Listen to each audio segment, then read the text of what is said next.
What is up, people? Reese Wheel up in the building. We back with another one. Shouting out everybody, the dog pound, the CU aunties. We trying to change some things up on this channel, and we doing some things different. And it's gonna have a different look, a different name. But I hope you keep rocking with me. And if you've been rocking with me, I appreciate y'all. And hit that like button. And if you haven't been rocking with me, like and subscribe. And I hope you continue to keep watching. Now, the NFL draft is April 23rd on Thursday. So I can't wait. It's about a month from now. The Cleveland Browns have been putting out stuff and they've been playing games with the media. We've been saying it. The competition between Shedeur Sanders and Deshaun Watson. They got the media scratching their heads and the Browns is laughing. When I seen this, I said, man, the Browns are playing games with these people. But we're about to jump into it and let you see what I'm talking about. If you haven't seen it, we already know that the competition is between Shedeur Sanders and Deshaun Watson. So I'm going to play this slide. The Browns put this out, no doubt. To say Shedeur Sanders arrived in the NFL with high expectations would be an understatement. But that's nothing new for this Browns quarterback. Football has always been a part of Sanders' life. His father, Dion, is a member of both the Pro Football and College Football Hall of Fame, and from an early age, Shedeur learned what preparation, accountability, and confidence demand, and how necessary they are if you're going to stay in the bright lights. A lot of people don't understand it's a lot more adversity than you think, just even being the son of Deshaun Sanders. At Trinity Christian High School in Texas, with Dion calling the offense, Shedeur led his team to a state championship while developing the calm, controlled style that would define his game. That approach carried over to college.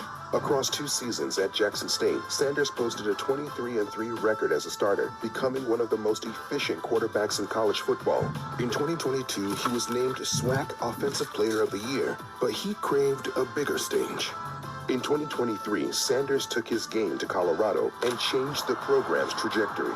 Over 2 seasons, he rewrote the school's record book, finishing his career as Colorado's all-time leader in passing touchdowns. In 2024, he posted a 165.9 passer rating and earned Big 12 Offensive Player of the Year honors. The NFL draft didn't go as anyone expected, least of all Shedeur. But he stayed ready, and when the call came from the Browns with the 144th pick, Sanders knew he'd found an opportunity. Draft position only defines where the journey starts. Down that road, learning the NFL game, staying prepared, and striking when the moment was right. By the end of the year, in 8 games, Shedeur threw for 1,400 yards and 7 touchdowns, and was named to the Pro Bowl as a reserve. To decompress off the field, Shedeur trades one stage for another, expressing himself through music. It's another reflection of confidence built through preparation. The only attention he's truly seeking is to the details. It may not mean nothing to some people, this clip, but to me, man, it says a lot. Cleveland Browns are telling the media to shut up. You don't know nothing. You're not running nothing anymore. And they're telling them, I'll tell you who the QB1 is. Not y'all gonna tell us who the QB1 is. And the anybody but Shedeur error that's the media has been putting out there for the past couple of months is hilarious. Now the Cleveland Browns is basically trolling those haters, man, with this clip, with a lot of these clips. The Cleveland Browns is basically trolling the haters and the Cleveland media. Now we got Tony Grossi. He's signing a new leaf. I've turned the corner on Shedeur. I think he deserves every chance to be the guy, and it's just a matter of how he performs. What is the scenario where he doesn't play 12 games? Like Watson takes the job and runs. What?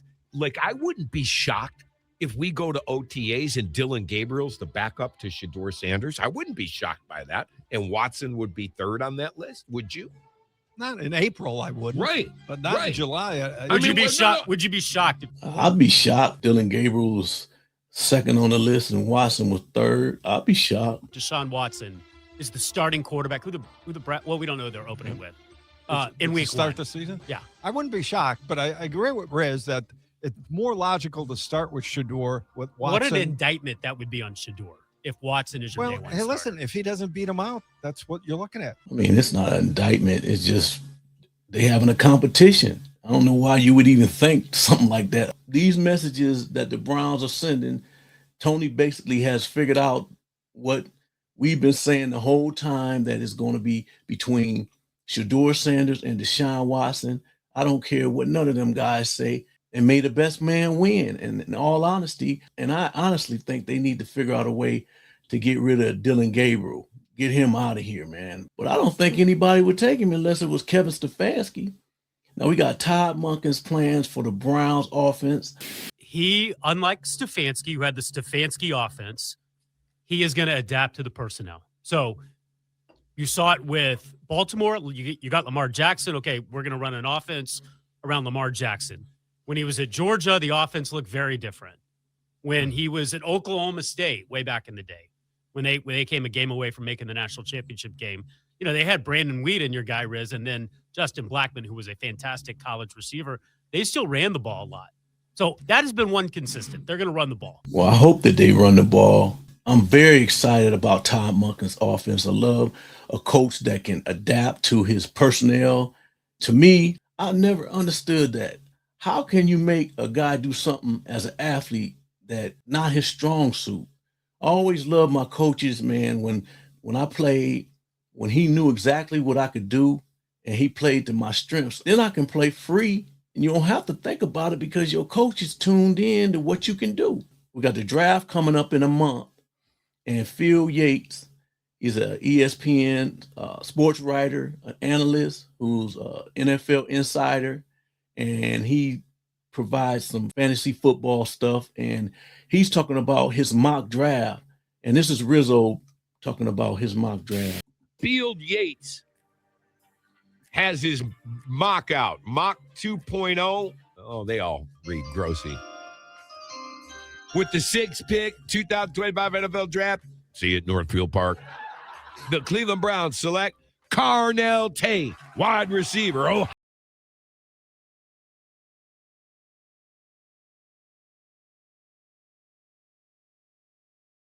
yeah, I take Carnell Tate. He's a big wide receiver. I've seen multiple mock drafts talking about the Browns taking Carnell Tate. And he's very good, man, route runner. And, you know, you got multiple guys that they thinking about taking, man. You got Khalid Downs, Jordan Tyson, wide receiver out of Arizona State, Monroe Freeling, the O-tackle from Georgia, Mekhi Lemon, the wide receiver from USC. Despite his small, he's not really small, but he's like 5'11", 192.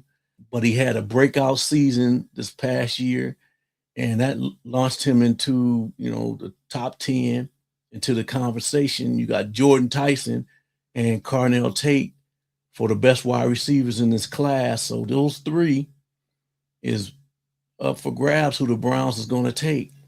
So look out for those names. Let me know what y'all think about this video. It's hilarious, man, watching the media squirm, and they can't take it, man. The Browns is telling them who's boss, and they'll let them know who's going to be QB1, not them telling us who's coming in here, all these different quarterbacks, who the Browns going to draft at the quarterback. They shut that stuff down. All right, appreciate y'all, man. See you in the next video.